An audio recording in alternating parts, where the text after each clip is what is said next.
Pepita. What's happening, Mike? I'm Pepita. Yeah.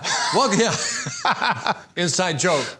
Peppy. Mike, welcome to the Red Zone. I know. This is cool. You got big shoes to fill today. I know. Are you ready? I have a safety message from Ed. What did he say? And I think it applies. Well, maybe it doesn't. Don't run it in the ditch. So maybe that was for me. That's motivational, not to run it into the ditch. I just figured now that I read it, it must be very personal. That's got to be. Who's out there, man? Let me see. Scott McKay, what's happening? Looking a little dark there in the background. There you go. I got Dane Cook. So Cook, man. Look at him. He's Eddie rocking. Rivera is looking so serious, man. Like, I don't know, like, dude, just get into the content already. I don't need any of this crap. Right. Well, that's the kind of look you have, Eddie, going on. Melissa Bergen, I met them at the PAC meeting. Phenomenal. Phenomenal, folks. How's Kimberly, it going? what's happening? Kimberly Dew. Kimberly Dew. That's a cool name. She must have used that name. We got Rob Gillen. Let me get the next in the page. car, always working, always humping. Jennifer My Welsh. Man. There you go. Got the hustle going. Got to say hi to Ryan Wilkie. What's up, Ryan? Who's Ryan Wilkie? What's so special about Ryan Wilkie? Just another outstanding Pacific powerhouse account manager. Does he nail his numbers? He certainly does. And Mario Salerno, very close to Palermo. How do people call me Palmero or Salerno when it's specifically Palermo? Do you remember Salerno cookies? Absolutely. All right, just want to check, man. How about Maurice Linnell? No. Oh, no. how dare you. Roy Gonzalez, what's happening? Don't look so serious, man. It's all good, man. It's all good. Roy's a stud. Dude, I'm excited to be here, man. I am too. This is a little daunting, but a lot of fun. I can tell you that. Mike's feeling the pressure. Feeling the pressure. He's got to game up. Now, I'm very excited and excited to be here. So we've seen a few people. Got to remind everybody to get in the chat your picks for not only men's basketball, but also the women's NCAA basketball. Because, I mean, I don't know if Ed knows this or not, but we're giving away $300 of his dollars. And I know how much we're giving away $500. That was it $300 per. So let me see. Mark Pendergraft has got the University of Houston to win it all. Again, you should do men's and women. Double your chances of winning. See, and Mario, he's right. Salerno and Palermo are both names of cities in Italy, but Palermo is the capital of Sicily. Okay. Oh, just saying. Just saying. Jennifer Welch, what's happening? Men, UNC, less. You got Mark's got San Diego State. Men, Tony has got men for Oregon and the Iowa for women.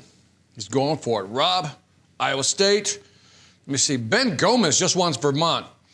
And Mario Salerno is again confirming your story. So let me see. Women is going to be LSU, says Mark. Got it. Less women. Duke and Tennessee for Juliet. Nice.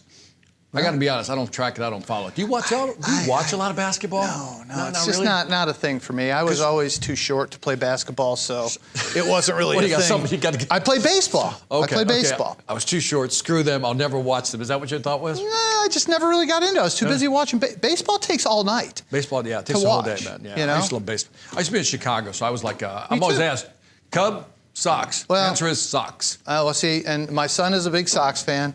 I'm a Cubs fan. I grew up a Cubs fan. So just kind of is what it is. Now, I say after I've been gone for 10 years, I can root for both. Because I've been gone way more than 10 years. So have I. There you go. Not been around. Jared says, men Houston, women Stanford. Yes, Stanford. Gary's got UConn and South Carolina on the women's side. Cool. Well, again, I have no clue. I don't have a pick because I haven't even looked at any of it. No clue. So I wish everybody the best. And what happens if two people pick the same one? So, by the way, if two people pick the same, what you're going to do is go into a lottery, and then we'll pick the name out of the hat, so to speak. So, again, we'll take the information. By the way, if your suggestions are not in the chat, you're not in the game. So make sure you put your suggestions in the chat, because we're going to take those out of the chat and actually have them going. Got it. Okay, cool. Very important. Very important stuff. So let's get into the content. Let's do it. Numbers. All right, numbers. I got to tell you, we had a monster February. Oh, yeah? Absolutely. So local commercial sales were up 17% in February. Year-to-date, 15%. Nice. That's a great start. Yep. But I got better. How about team sales? We're up 40% in February, Victor. That's a huge 40%. Number, We're up 35% year to date. We were up 27% in January. That's a big number, man. What do you, from your perspective, what do you attribute that to? Well, I attribute that to our account managers are understanding the opportunity in team sales. Our national account sales are rocking. And I'll tell you, if you're not all over the national account preferred vendor list, you really, really need to be, because there is so much gold in those hills, it's unbelievable. I think that our account managers, as they have progressed, they've figured this thing out. And I think a huge driver, and you remember Jordan Bosmany's sale last month, right? 550,000 Sourcewell opportunities are outstanding for everyone. If you haven't delved into the Sourcewell opportunities, got to get into that. No matter how long you've been here. Our toolkits too, Victor, I'll say the last thing, the toolkits that we have on Rollins One have made life so much easier for our account managers to go in, figure this thing out, because Sourcewell's potentially a long ride. Right? It's a long sales cycle. It is, a big sales cycle. So get in there, figure out all the information on how to prospect, what to do, all the collateral that you need is in one place now. So I think there's a combination of a few things. Here's what I know. It's just going to continue to get bigger and bigger and bigger. I'm impressed with marketing. I mean, and I mean this genuinely, some of the marketing collaterals you guys put out is pretty damn good. Well, we have a great team. We have a great team that understands, and they're fully focused on our commercial end. Getting people to call, our leads are down, big time. So our ability to generate leads ourselves, and we'll talk a little bit about that in a while, is key to our success. So I agree. I think that our top performers, 35% of our President's Club winners sell team sales, sell national accounts. Nice. So our total commercial sales were up 21% in February. That's up 17% year to date. Yeah. And think about it.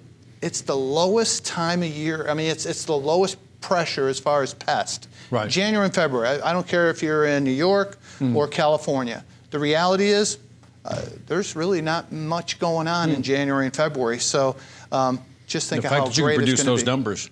Yeah. It's outstanding. And I would be remiss if I didn't mention that Pat is very happy also. Yeah. The amount of sales that we're making, the revenue's coming, and the profit is hitting the bottom line. We're on our plan.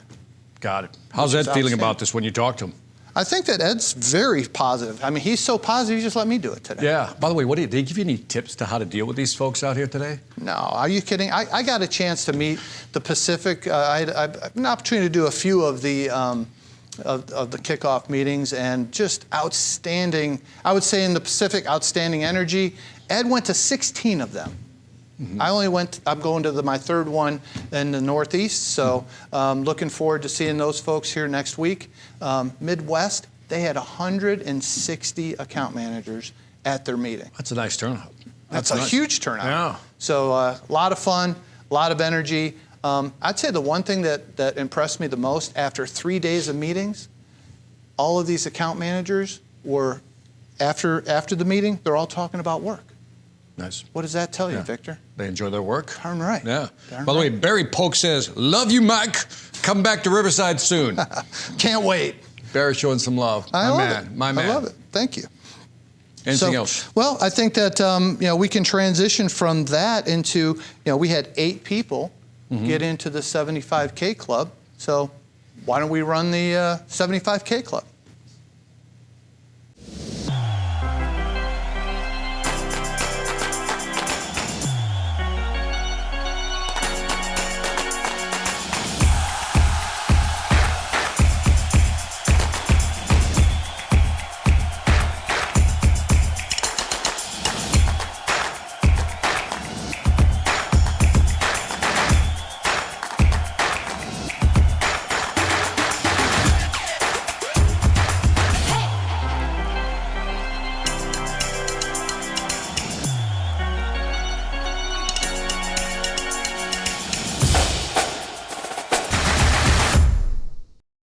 So what do you think about that for February? Nice numbers, man. $185,000. Have we seen Chris McWilliams? I don't remember his name. I know. That's a beautiful thing about this list. Yeah.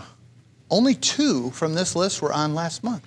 Yeah, I don't remember Chris McWilliams, though. How long has Chris been, Chris, if you're on the line, man, how long have you been with Orkin? Love to know that. You know the answer? I know the answer. Oh, what's the answer? I made it a point to call Roxanne and find a little bit about how, Chris has been here only 2 years. Oh, nice. Okay. Nice. Chris had an opportunity at Meta. Do you know what Meta is? Facebook. Correcto. Victor passes. Absolutely. Thank you. Not that you don't have much of a Facebook presence, I'm sure. Right. Yeah, right. So, huge facility. Right. During the pre-construction, they called us out. They wanted to protect the facility from rodents. Pre-construction. Pre-construction. Now That's think about interesting. the reams of wires that would have to be run through this place. Don't know if you know this, but rodents love wires because nowadays the wires are made of soy. So it what? There's soy. Wait, back up. There's What? soy products in the wires. So in this facility, There is. I'm generally asking this question. correct. There is soy products in really. Yes. So when you start talking about dealerships, they run into huge issues with problems. Is it in the insulation or? I know there's soy in them there hills. Okay. All right. And I know that there's opportunity for the rats. That's love interesting. Pre-construction, though. Correct. By the way, Michael Moreno says the Wasp Whisperer. Let's go, Chris. I guess SSCR. Chris, yeah. SSCR, the Wasp Whisperer, really? Well, no, Chris, he's saying Chris, he must be the Wasp. Maybe that's his nickname. We just don't know. Yeah, we're getting good information here. That's his nickname. James Thank you, Mike. is confirming what you said. The wiring harness in the Toyota Corolla is made with soy-based product. The fact that you know that is disturbing already, but well done. Well, it's opportunity. Yeah. If you don't know that, how do you sell it? By the way, am I the only one that didn't know that there was soy in some of these wiring? Is anybody out there just with me on this one? Because I didn't know. I hope nobody knew, and everybody's going to go out and look for the opportunities. But by the way, that is interesting that it's pre-construction. Correct. That you sold that. Right. That was sold. That's interesting. Right. And here's the other thing. This is a huge facility. So these Meta facilities, Facebook facilities, they're out there for us. You look at Autumn Bailey. Autumn Bailey, number 2, she's never been on this list. She actually started in June of last year at Southern Commercial. Is this a first for Autumn? First for Autumn. Amanda. Autumn Bailey. And her big sales, she had 2 sales. Amanda Reed. I'm still on Autumn now. Yeah, okay. Autumn had 2 huge opportunities from national accounts. Frito-Lay. Frito-Lay. Big one. Yep. Big one. Amanda, she sold a few of these hangers, Delta hangers, things like that. So, I mean, again, big stuff. Been here since last year. That's fascinating, man. So Jack is on the list. Civitoni's back on the list because he can't let boss money get too far. Ciavatoni, or is it? Yeah, okay. That's it. Now he's chairman of the Chairman's Club, so he's not on the call today. Only 2 members, and the point here is, and don't forget about saying great job, Brian Sellers. Great job, Brian.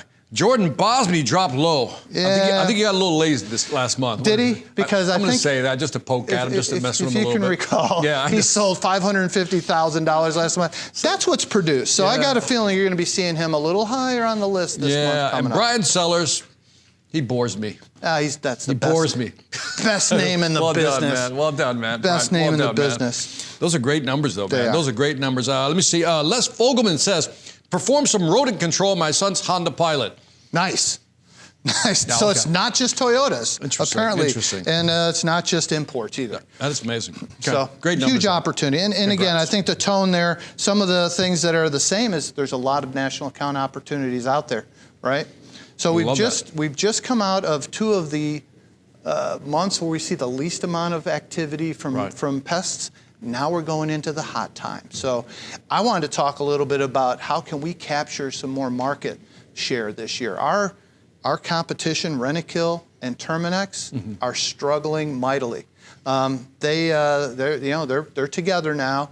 Their AMs are struggling. They have way less people out there. A lot of people that I know in the industry have left. So I just want to bring up a huge opportunity to our account managers. When you talk about what do I do each day and how can I make more money, I want to talk about prospecting today, man. All right. I like that topic. I get that a lot, Mike. I get a lot of companies calling me about, my salespeople during the pandemic, a little post-pandemic.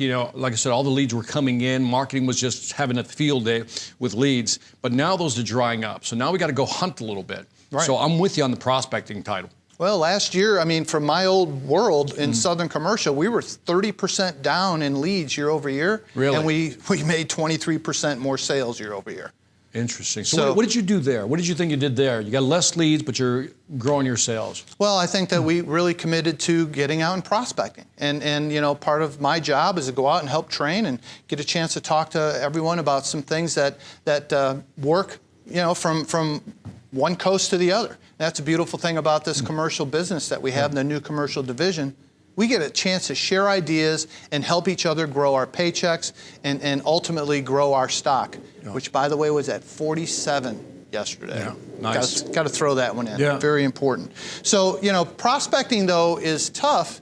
And one of the things that I was wondering, coming from your side of it, what are some of the things that people struggle with when it comes to going out and cold calling? God forbid we say cold calling. Yeah, nobody likes to say cold calling. I think the biggest thing is that we psych ourselves out.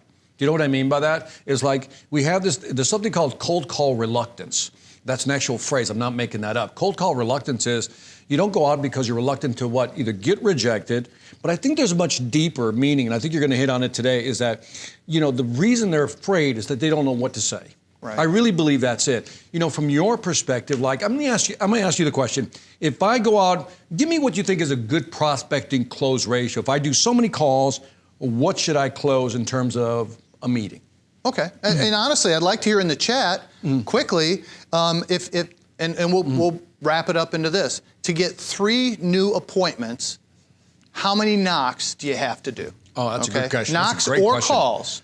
Because ultimately we want 3 new appointments. So I'm just interested with your experience, and again, just throw me a number so Victor and I can kick around, because I know the number. Right. But I'd love to hear what they're saying. To get 3, Les is going in at 16. I like that's a very specific number. Right. 60 calls or 30 knocks. Beautiful. Yeah. 30 knocks. I like that. Calls and knocks. Right. Jennifer says 30. Right. 20. Jennifer Welch says 20. Yeah. Gotcha. Okay, so we're at least in, if we can average that out, 25, 30. Let's make for easy numbers. Let's do 20. Okay. 20. Let's say if we do 20, we get 3. Right. Then the next question is, how long does it take you to go knock on 20 doors?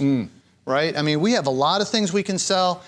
For an account manager to commit to a maybe 2 to 4 hour session of getting their face bloodied 17 times before, you know, that's a tough deal. Right. And it's not very fun. Right. Right. So you're estimating it takes 2 to 4 hours just to do those 20 knocks. Absolutely. Just kind of depends on where you're at and if you're doing, you know, where you're doing your cold calling at. Yeah. If you're in California, for example, Traffic's brutal. Yeah. By the way, but a beautiful place. By the way, so can I ask you a question? Sure. And this is kind of maybe a left field question, but you know, when you're talking to your team about prospecting, you know, what are some of the pre-planning things you talk about as far as, you know, how to like hit certain locations? What are some of the things you talk to them about? What I talk to them about, first of all, and one of our keys to success would be if you have appointments already set, then you're going to go ahead and go to your appointment and then go ahead and do some cold calling around that appointment so that your day is planned. You're not going from, you know, Riverside to San Diego, just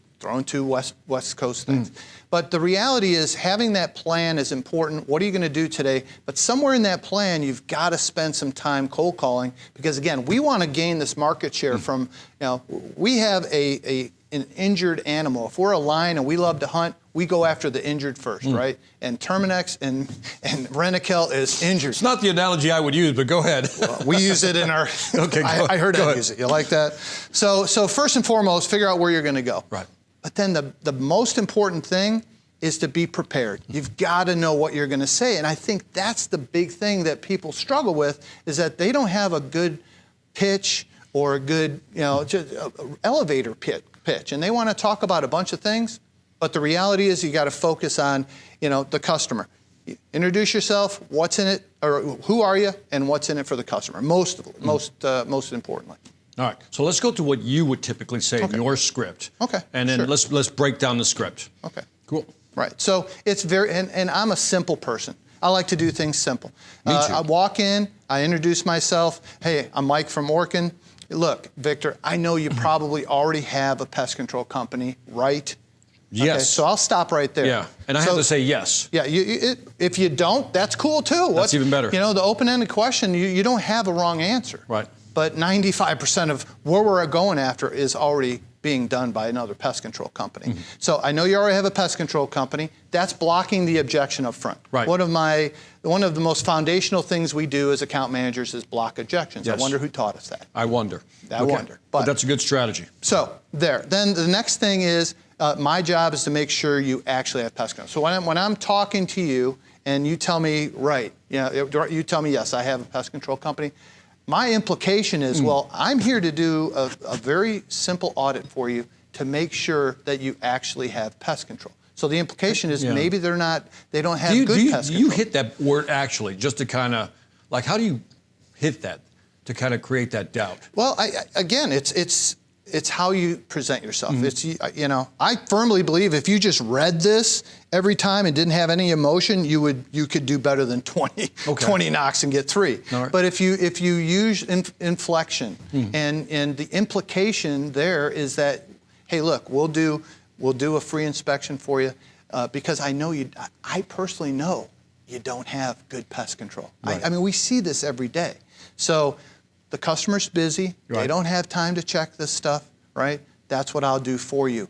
And so we're offering them an audit of their current provider at a complimentary situation. Right. Free. I like to say free, but complimentary. Yeah. Free or complimentary? I think they like complimentary better. I do too. Yeah, it's more. I want to ask you a question, and we talked about this on the side.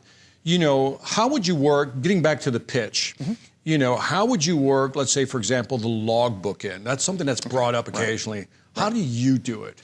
Well, I think that first and foremost, up front. Now, again, when you're in there and you have an opportunity to do an inspection, the first question you should ask, and it doesn't matter which vertical you're talking to ask about the logbook, because that logbook has so much value, and a lot of our competition, first of all, doesn't use one. Second of all, if you find one, it's written in crayon. I say that because it's not professional usually. Then the third thing is they're always going to let you look at it. All right, and some of our new situations that I've dealt with in the past, the account manager are a little hesitant to ask. Yeah. Like, like there's some deep dark secret, but there isn't any. If there's pricing on there, I don't even care about the pricing. What I care about is how long this technician is spending there, because I'm going to create doubt. Oh wow, he's only been there. He only spends like 20 minutes. Right. Do you think that's enough? Right. Then the other thing that you figure out is they're just spraying Talstar, or they're doing the same thing over and over. There's really not a great, usually not a great communication piece. And the reality is, I would say more than 50% of the time, they don't have a logbook. I was going to ask these guys, what percentage of the time do you ask for a logbook that there's no logbook? Can you put that in the chat? Like, what percentage of the time don't they have a logbook? Well, that'd be interesting. And are you actually asking to see it? Yeah. I think that's one thing. Yeah, you got to ask. Yeah, that's. So you say it's about 50% then? Yes, absolutely. Okay. So absolutely. I'll take those odds any day. 50-50, sure. I'll take those odds any day. Especially in a smaller mom and pop, maybe restaurant or local location. That just builds value in what we're doing, right? And it helps us. By the way, Michael says 60% of the time they don't have it. Mark says 20%. Les says 75% of the time they don't have it. That's big. Angel says 45%. Ryan Wilkie says top tier has 100%. Okay. Does that mean that they do have the book or no? I don't know. Medium and low never have. Okay, so top tier, meaning the gold medal type accounts, they're going to have a logbook. That makes sense. That makes sense. And again, the beautiful thing is there's no wrong answer. Right. Do you have a logbook? Yes? Great, let's look at it. Yeah. Do you not? Really? You don't have a logbook? What? Right, exactly. Are you for real? Right. The inspection starts in the logbook. I love that. I love that. So that's a beautiful thing. Hamlet. Yes, I just like saying Hamlet. 50% no logbook. If they do, it's garbage. Well, you're quite opinionated there, Hamlet. I love it. I love it. Not even mincing words. Drake says, I've only asked a few times prospect. I should ask more, but 0 potential customers said yes. Okay. Perfect. There you go, Drake. That's Drake. That's a great point. Let's start asking. That's a great point. Maybe we help them a little bit today. Start asking. That's step one. Ask for the logbook. Yep. Once you get your foot in the door, I think that's a thing. And with the script, we can go back to the script for a second. If they push back, it's like so hey, I can do a complimentary audit inspection to ensure your business is protected. And if they give you like, thanks a lot, Mike. I've already got a guy. He's been here for. Hey, look, Victor, I appreciate the fact that you already have pest control. I knew that anyway walking in. But let me ask you a question. Right. If there was concern there that you didn't know about, because I know you're a busy guy. Right.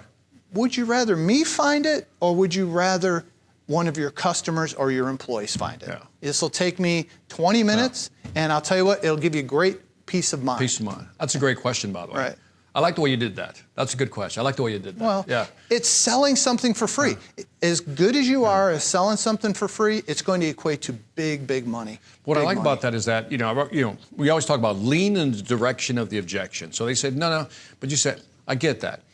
But, and then you ask that question, Sure. wouldn't you rather know than not know is what you're saying? Right, and right. sleep well. They go, yeah, right. It's only going to take 20 minutes. Let me get it done. Well, and the underlying overtones, the customer's busy. You've interrupted them, that's fine. So you do the, who am I, what do you want, and what's in it for me? Right. Right?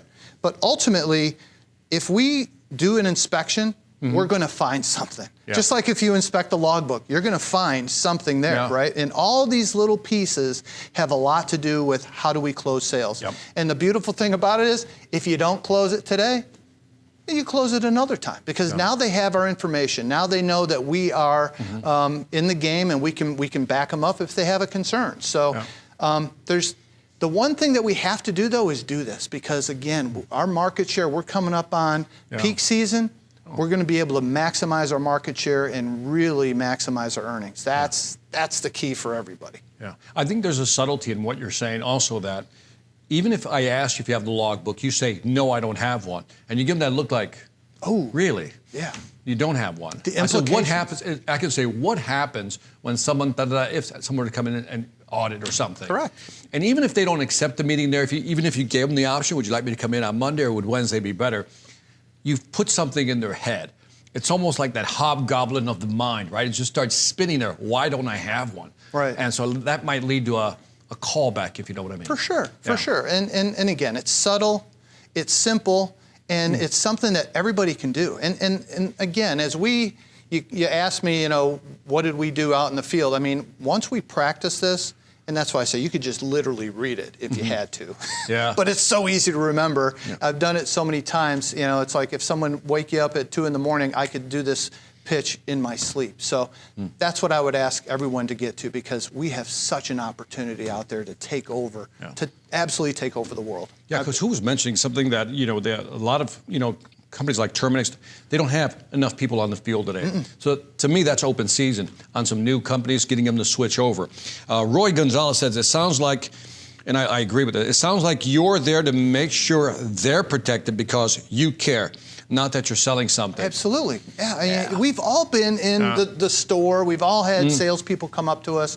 And what turns me off is, telling me how great your company is and how long you've been in business. And all these things are important to the salesperson, but they're not important to me. What's important to me is what's in it for me, right? And that's what we provide. And everyone knows on this call, we provide world-class service. Our competition doesn't provide anywhere near the service that we have. So we are literally helping protect their business and give them what they want. Yeah. Michael Moreno has a beautiful, brutal line here. You're paying for pest control, but are you getting pest control? Agreed. Dude, that's brutal. Beautiful. That's like, why don't you just drop the hammer on that one like that? I love that one, man. That's a hard one. I love it. Well, I mean, it hits you right between the eyes. It does. I like it. And again, a lot of the people don't realize, they've got a lot going on. I always use the word, hey, look, those bait stations out back, just because they're there doesn't mean there's bait in them. How many times I've opened them up and they're actually rodent hotels, rat hotels. So there's things that you can say that you can add a little color to, but the nuts and bolts, you've got to stick with, who are you? What do you want? But most importantly, what's in it for them? And literally, Victor, right, we've talked about this. You got like 8 to 15 seconds, right? It's quick. To capture their attention. Everybody has a goldfish mindset.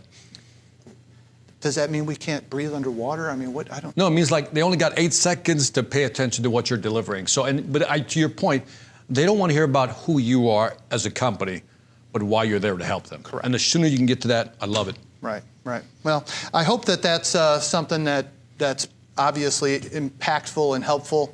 I would love to see everyone go out and try and get 3 new appointments a day. We've all got a lot of different things going on as far as going out with our Orkin pros, doing our follow-ups. All those things are important. But if you can take 2 to 4 hours and make it 30 minutes and do a few door knocks and get 3 new appointments every day, think about the money that you can make each and every day and how busy you're going to be.